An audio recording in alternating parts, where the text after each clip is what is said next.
I love Symmetry. I'm not always sure exactly why, but I loved it since I was a kid. Most children are messy and forgetful of their things. Not me. I knew everything had its place, and in my room, everything was right where it belonged. My parents didn't have it. My grandparents didn't have it either. Not a single person in my family had it. I've started referring to it as it because it truly believed it's a thing inside me. A stowaway that shouldn't be there, but it lives inside me. It's a need, a desire, a longing to be perfect. Perfect on both sides. As an adult, I'm at the point where I can't live my life normally. I can't keep a job. Men don't stay with me because they can't handle it. Honestly, I don't even care when they leave. They're messy and make things difficult. They roll over to my side of the bed instead of staying on their own. They leave dishes in on one side of the sink but not the other. I can't work anymore, so when they leave for the day, I have to stay home and fix everything. It's a relief when they leave for good. That feeling never lasts though. Eventually it comes back and finds something else that needs fixing. You may be asking why I would seek out relationships to begin with if I can't stand them. Well, it's hard for me to sleep in the middle of the bed all night without moving. Other than the relationship problem, my life is pretty much in order. I say pretty much because there is one last issue that must be dealt with. You see, I have what's called heterochroma iridium, or two different colored irises.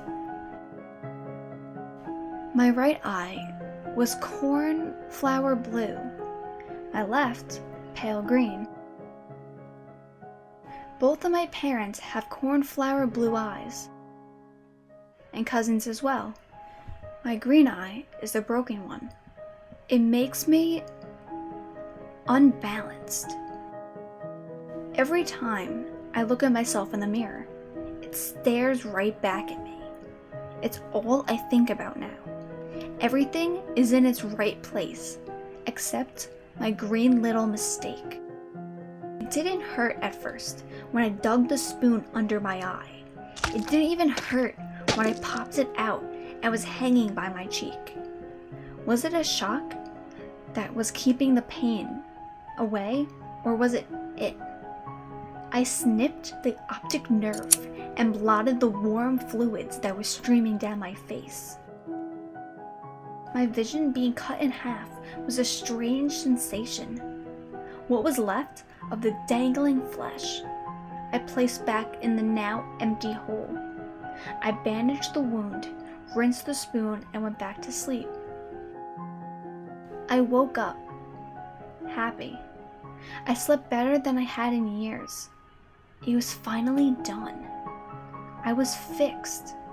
I got out of bed and stumbled to the bathroom. My body ached and my head was on fire. I flipped the switch in the bathroom and the light was blinding.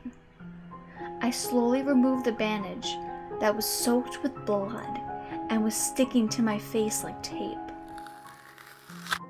When I looked up to the mirror, my stomach turned.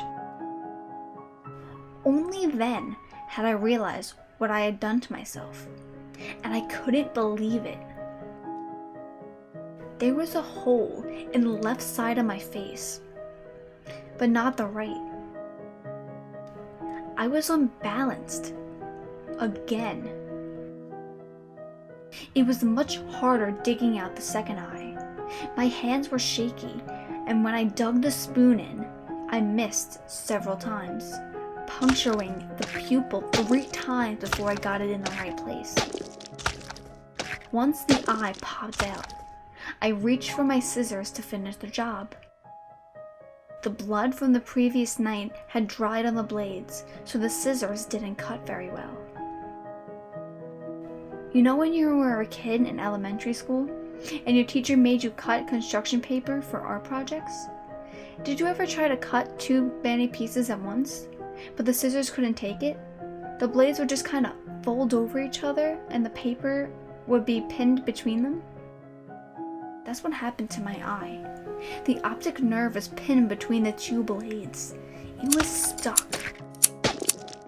As I tried desperately and frantically to make it unstuck, I slipped on the blood and started falling to the floor.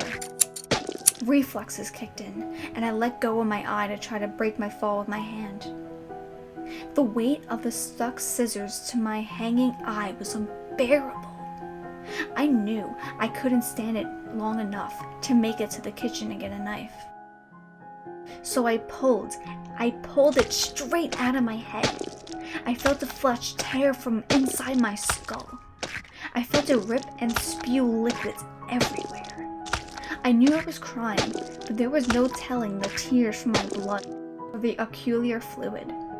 When I heard the wet slap of bloody flesh against the tile floor, I knew I was done. I knew it was done.